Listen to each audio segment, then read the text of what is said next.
Arsenal beating Bayern Munich by 3 goals to 1. Listen, I don't know if they needed to make a statement win in the season that's going so well for them, Merce, but how big a statement is a victory like that tonight? Oh, huge, huge. That goes all around Europe, and there's no doubt about that. This Bayern Munich team is just blowing everybody away. I know their league's not like our league, but they're proven in Europe. They go deep in European competition. Yeah, for me, outstanding. First half was touch and go, both teams. It had their periods in it. Second half, they just steamrolled them. You know, Ben White come on, Odegaard, Calafiori, Martinelli, Madueke. I mean, they're the 5 subs. I mean, they walk into a lot of teams. For all their squad and how brilliant it is, they can't afford to lose Declan Rice. The man, it just gets better and better and better. He was absolutely outstanding. Run him into the ground. Their most important player now? For me, without 1,000,000%. Yeah. 1,000,000%. He is it. But the lad Zubimendi as well, phenomenal. I mean, sit down, buckle in on Sunday, Super Sunday. Now we're talking Super Sunday. Yeah. It's a Super Sunday. That's a massive football match. I think Arsenal win that game. I think it's good night, nurse. I do. I think it's all over. I think completely and utterly they won't be caught. They'll just blow everybody away.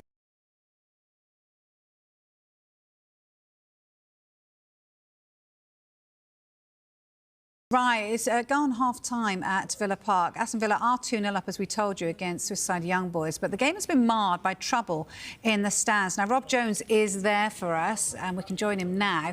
Rob, what can you tell us about what's happened, please?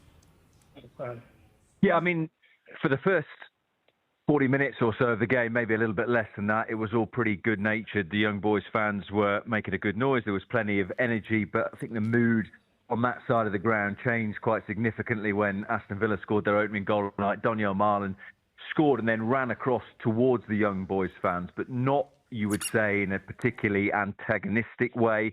He wasn't that near to the Young Boys supporters, but as he ran across to that side of the ground, a whole host of things were thrown from the visiting supporters, and one of them clearly hit Daniel Marlon on the head, so he finished the first half having scored a second goal as well in this game for Aston Villa with quite a clear cut on the top of his head that had drawn a bit of blood. He scored the second goal.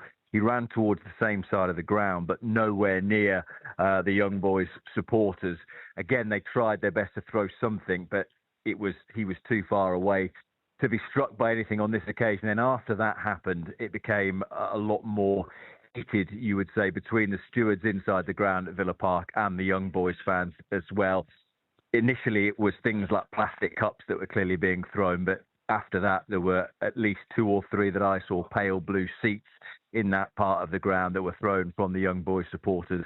And then there was a bit of a delay in the game where the stewards came together with the supporters who were right at the front of that stand on the far side of the ground that we're watching it from, and certainly 2 or 3 again, at least, supporters were ejected from the stadium at that point. So as I said, initially in the match, it was all seemingly pretty good-natured from the supporters that have come across from Switzerland, but that very much changed after the first goal, and I think there will be a lot for the police and for the Aston Villa stewards to sort out come the end of the game, given everything that's happened in this first half. Rob, I mean, I'm looking there. It's the referee, Georgi Kabakov, the Bulgarian, and his team. Is there any chance that they might actually call this match off, do you feel? I don't think it's got to that point at the moment.